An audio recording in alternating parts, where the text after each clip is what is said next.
Bayangin kalau seluruh hidup lo habiskan buat ngejar satu hal, bukan uang, juga bukan mimpi, tapi seseorang yang bahkan lo nggak pernah tahu dia siapa sebenarnya. Ya gila emang, ini cinta atau obsesi atau gue nggak tahu harus nyebutin apa gitu. Tapi yang pasti ini adalah Millennium Actress, sebuah film animasi yang lebih manusiawi daripada sebagian besar film manusia.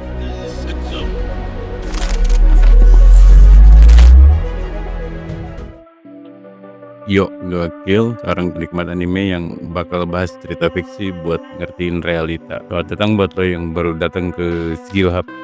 Jangan takut nyasar, kadang nyasar tuh adalah salah satunya cara buat tahu apa yang sebenarnya kita cari.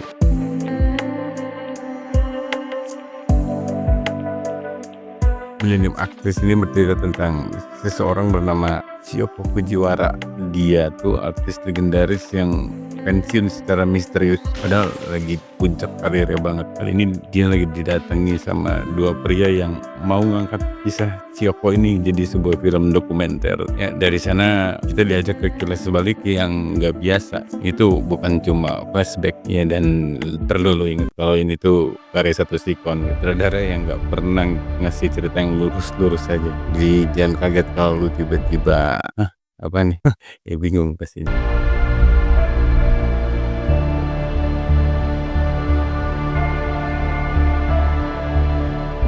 Jadi ada satu hal yang terus dikejar sama Shiyoko sepanjang hidupnya, itu seorang pria misterius yang dia tolong waktu remaja. Dan pria ini tuh ninggalin kunci gitu. Kunci itu dibawa sama si Shiyoko ini ya, dan dia jaga terus sampai tua. Tapi ini bukan soal si pria, ini soal perasaan yang tertinggal, soal mengejar sesuatu yang bahkan udah gak jelas bentuknya. Shiyoko ngejar cinta gitu, tapi sebenarnya dia juga ngejar alasan untuk terus hidup.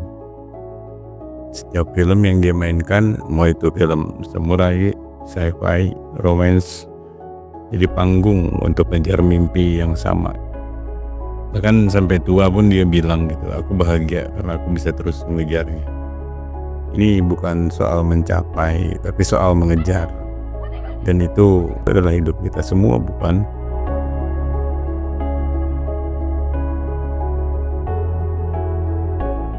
Kon ini selalu mind blowing gitu.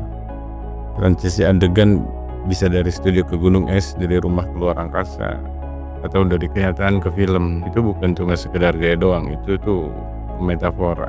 Cara kita mengingat hidup kita itu emang nggak linear gitu. Kita ingat cinta pertama sampai setrika, kita keinget masa kecil pas nyium wangi tertentu, dan itulah yang kon tuangin di film ini. Kita semua tuh aktor dalam hidup yang kita pilih untuk kita ingat, dan kadang yang kita ingat bukan yang paling nyata, tapi apa yang paling bermakna buat kita.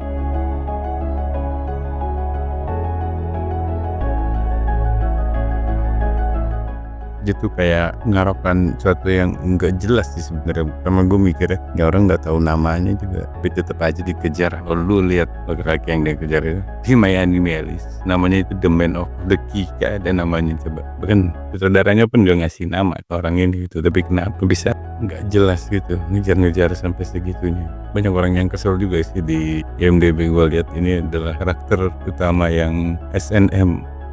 Apa itu SNM, lo cari tahu sendiri. Gede. Terus ada Tachibana Genya juga, karakter yang bikin animenya hidup gitu, karena dia lucu gitu. Menurut gue sih lucu ya. Ini lucunya bukan buat semua orang by the way, tapi ada humornya gitu. Sama Ida gitu yang kameramennya, itu orang ini lucu sih. Kita lebih jadi kayak Ida-nya itu yang kameramen kita. Tiba-tiba kesini, tiba-tiba gini, mungkin agak cringe gitu, tapi ya oke lah, ada humor.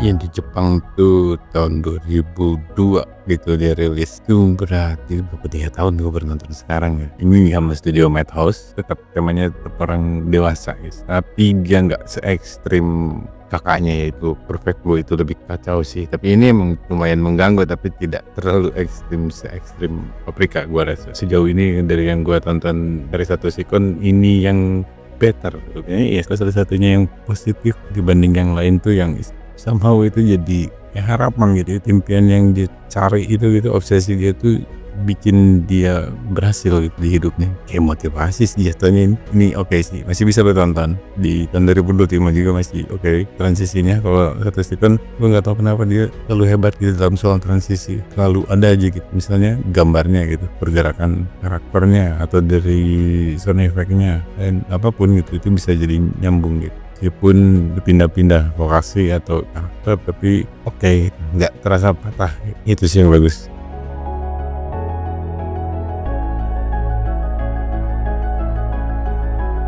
Daniel Marcus bukan cuma film tentang cinta, tapi juga tentang waktu, tentang kenangan, tentang manusia yang nggak pernah berhenti nyari sesuatu. Dan kadang justru dalam pencarian itulah kita jadi hidup.